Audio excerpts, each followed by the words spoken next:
जय हिंद, जय भारत, जय वाणिज्य।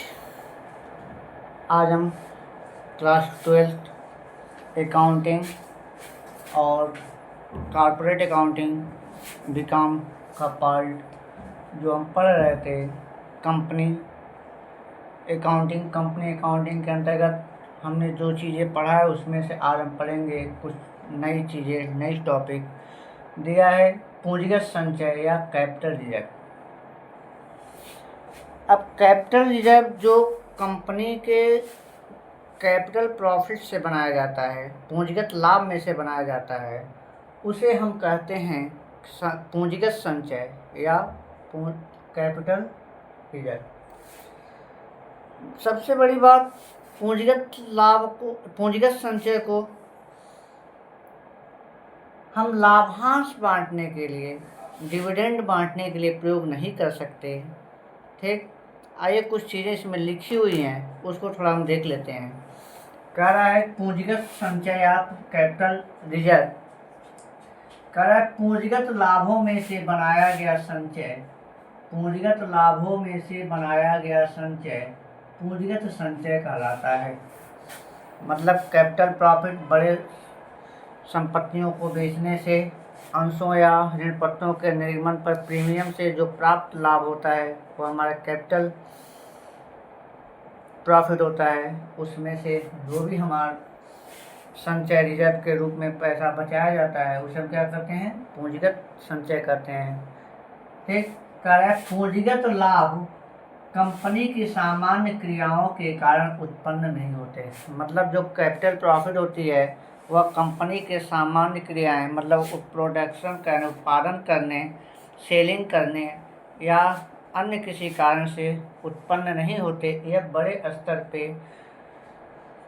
क्या करते हैं, संपत्ति को बेचने या अंशों ऋण पत्रों के निर्गमन पर प्राप्त होने वाले प्रीमियम या अंशों के हरण या पुनर्निर्गमन पर प्राप्त होने वाले प्रीमियम की राशि से उत्पन्न किए जाते हैं, बनाए जाते हैं।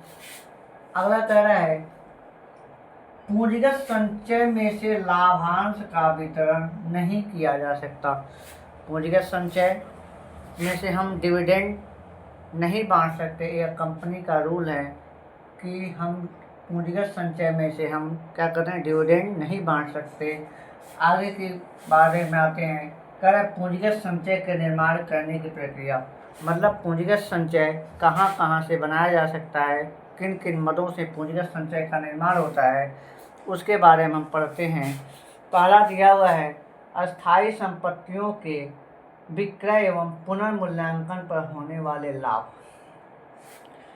मतलब जो फिक्स एसेट है उनको बेचने से जो लाभ हो रहा है या उनके रिवैल्यूएशन से जो प्रॉफिट हो रही है, लाभ हो रहा है, उसमें से हम पूंजीगत संचय का निर्माण करते हैं।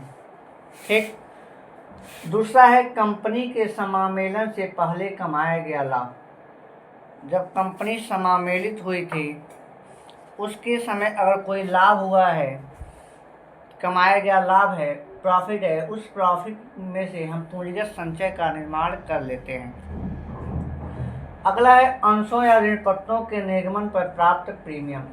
अंशों या ऋण पत्रों के निर्गमन पर प्राप्त प्रीमियम, अगर कंपनी अपने अंशों या ऋण पत्रों, डिवेंचर एंड शेयर को अपने क्या करते हैं, उनके फेस वैल्यू से अधिक मूल्य पे, अधिक वैल्यू पे जब क्या करती है, उसको विक्रय करती है, ठीक ना, तो उसे हम प्रीमियम करते हैं, अधिलाभ करते हैं, ठीक ना।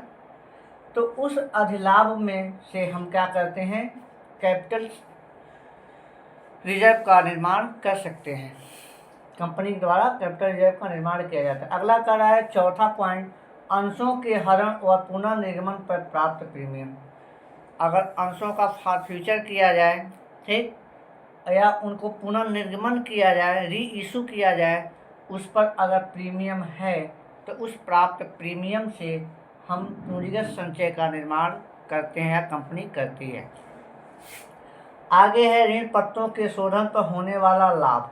ऋण पत्रों के शोधन पर होने वाला लाभ, जब रिडेम्पशन ऑफ डिवेंचर हम करते हैं, कंपनी के द्वारा किया जाता है, तो रिडेम्पशन ऑफ डिवेंचर के में जो लाभ होता है, मतलब डिवेंचर की जो वैल्यू होती है, अगर उससे कम मूल्य पे हम उसका शोधन कर दिए, रिडेम्पशन कर दिए, तो जो पैसा बचे वो प्रॉफिट है।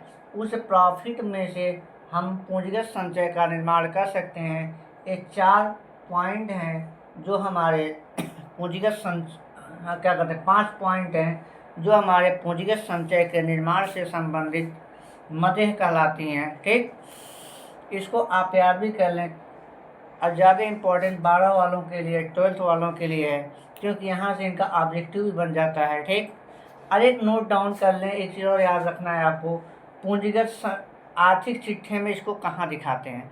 हम आर्थिक चिट्ठे के समता एवं दायित्व में संचय एवं आधिक्य शीर्षक के अंतर्गत हम इसको दिखाते हैं पूंजीगत संचय को, मतलब इक्विटी एवं लायबिलिटी हेड के अंतर्गत। ठीक है, जो रिजर्व एंड सरप्लस हेड होता है, दूसरा हेड, उस हेड के अंतर्गत हम इसको दिखाते हैं। ठीक ना, किसको, कैपिटल रिजर्व को।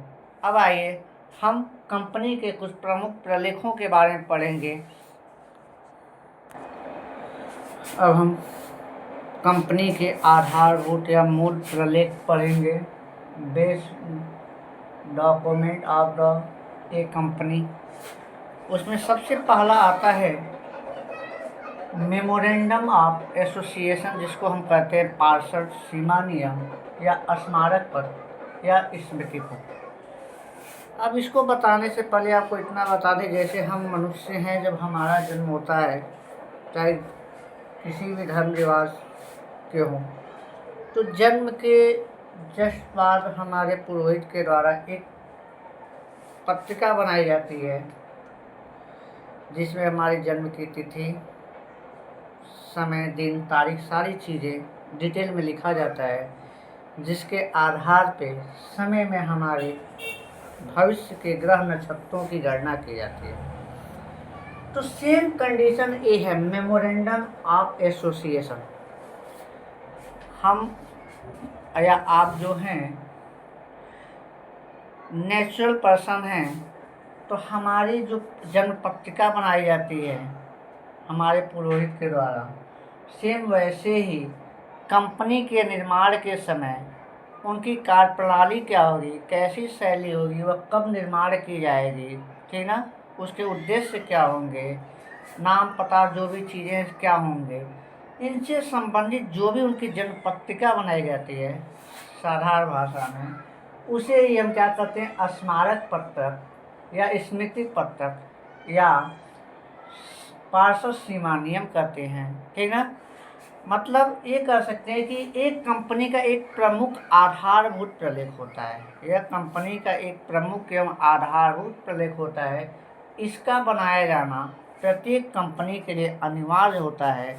अब देखिए, इसकी परिभाषा दी गई है कंपनी अधिनियम 2013 की धारा 2 उपधारा 56 में परिभाषा दी गई है। क्या परिभाषा दी गई है, सीमा नियम से आशय कंपनी के उन पार्षद सीमा नियम से है जो प्रारंभ में बनाया गया था या जिसमें पहले के कंपनी के नियमों के अनुसार समय समय पर परिवर्तन किए गए थे। कहने का मतलब यह है कि सीमा नियम से आशय कंपनी के उस पार्षद सीमा नियम से है जो प्रारंभ में बनाया गया था। कब, कंपनी के प्रारंभ के समय बनाया गया था, और जिसमें पहले के कंपनी नियमों के अनुसार, जिसमें पहले के कंपनी नियम मतलब जो 1956 वाली हम कंपनी अधिनियम पढ़ते हैं, कंपनी 1956, उस नियम के अनुसार, ठीक ना, नियमों के अनुसार समय समय पर परिवर्तित किए गए थे। मतलब जो जो परिवर्तन करना था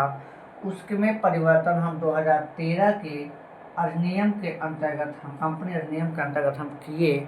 वह क्या कहते हैं, पत्रक क्या कहलाएगा मेरा, पार्षद सीमा नियम, मेमोरेंडम ऑफ एसोसिएशन कहलाएगा।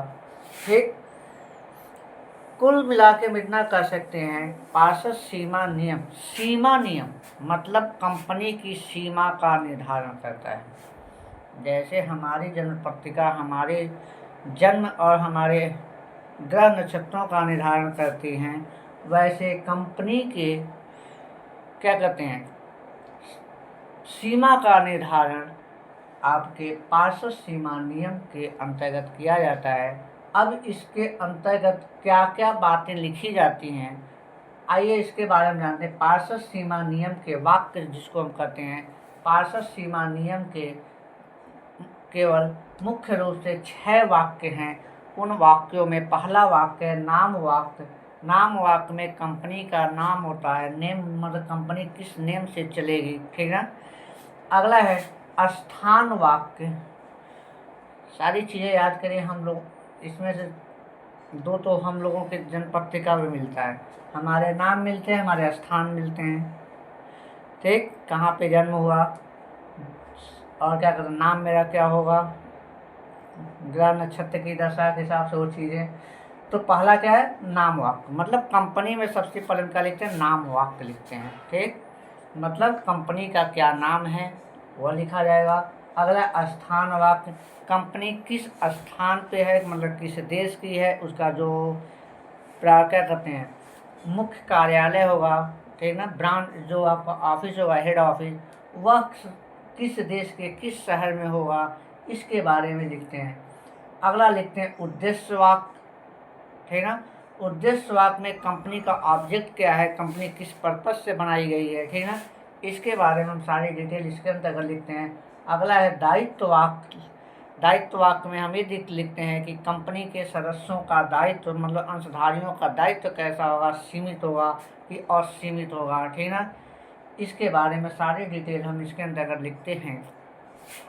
अगला है मेरा पूंजी वाक्य।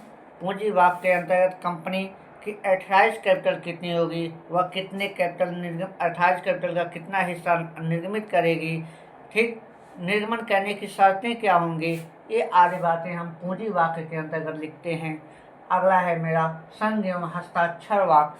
कंपनी के कितने संचालक मंडल होंगे के सदस्य होंगे, उन सदस्यों के नाम, पते, हस्ताक्षर आदि सारी बातें हम संघ एवं हस्ताक्षर वाक्य के अंतर्गत लिखते हैं। आशा करते हैं कि आपको ये टॉपिक आज का समझ में आया होगा, ठीक।